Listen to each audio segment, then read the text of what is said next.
Hello and welcome to The Big Fight. In just a couple of days, it's going to be 60 years of the Republic, 60 years since the Indian Constitution was prepared, was adopted by everyone. Perhaps the best time to take a look once again at it and say, do we need to make changes? Should we make changes? Is it at all required? And if changes need to be made, what should those changes be? Actually, that subject is probably enough for a whole year's worth of big fights, but let's at least try and get some sort of a sense as to what all of us feel. And I have to say, we have just about the perfect panel to sit and take us through all the issues out here. Let me start by welcoming right here in the studio Manish Tiwari, spokesperson of the Congress Party. Manish, thanks for being with us. Standing next to him, Rajiv Pratap Rudi, spokesperson of the BJP, and we are going to try and keep you away from each other a little bit during the course of this program in the interest of public order. Harish Salve, senior advocate, Supreme Court. Fantastic to have you with us as one of the top constitutional experts in this country. Your views will be really very crucial. Dr. Zoya Hassan, professor of political science at the Jawaharlal Nehru University. Thank you so much for being with us. Tarun Vijay has been very closely involved with the RSS for a long time now. And joining us from Hyderabad via satellite, Mr. Varavara Rao, a revolutionary writer, somebody who at various times has been described as one of the top ideologues for the Naxalite or the far left or the Maoist movement. So it's great to have you with us as well, Mr. Rao.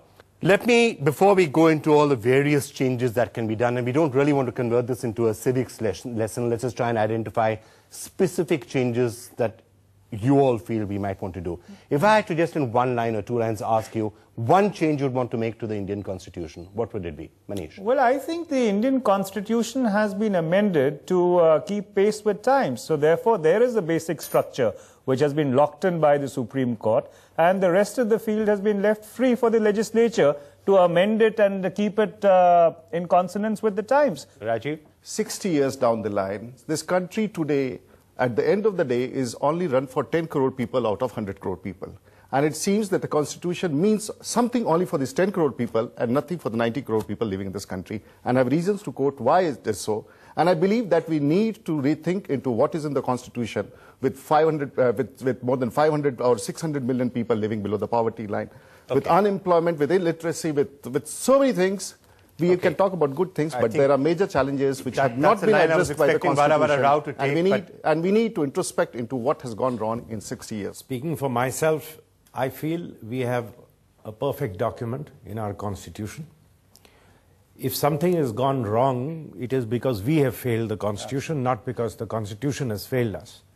The last time when somebody ran this argument about so many 100 million people below the poverty line, the late Mr. Palkhiwala had a very good riposte. He said, a bad workman always quarrels with his tools. If you have bad governance, don't blame the Constitution. The Constitution has two parts. One is the detail, with which I'm sure we are not interested in discussing.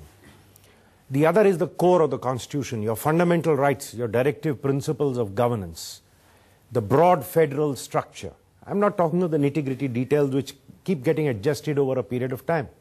I have not seen, out of these 100 plus amendments, barring a few changes which are detailed changes, I have not seen a single sensible amendment to the Constitution, which was really necessary. I do think there are certain areas which require some attention. For example, I think the area of economic and social rights. I think we have made a distinction in our Constitution between political rights, which are obviously can be implemented and are much easier to implement, and economic and social rights, which require resources. And now we do have, in the past 10 years, with sustained 7% growth, there is really no shortage of cash and revenue. And I think there is time for us to discuss whether economic and social rights, and I think also the area of gender equality. I think these are areas which require discussion, but I'm not for a moment suggesting Tuba.com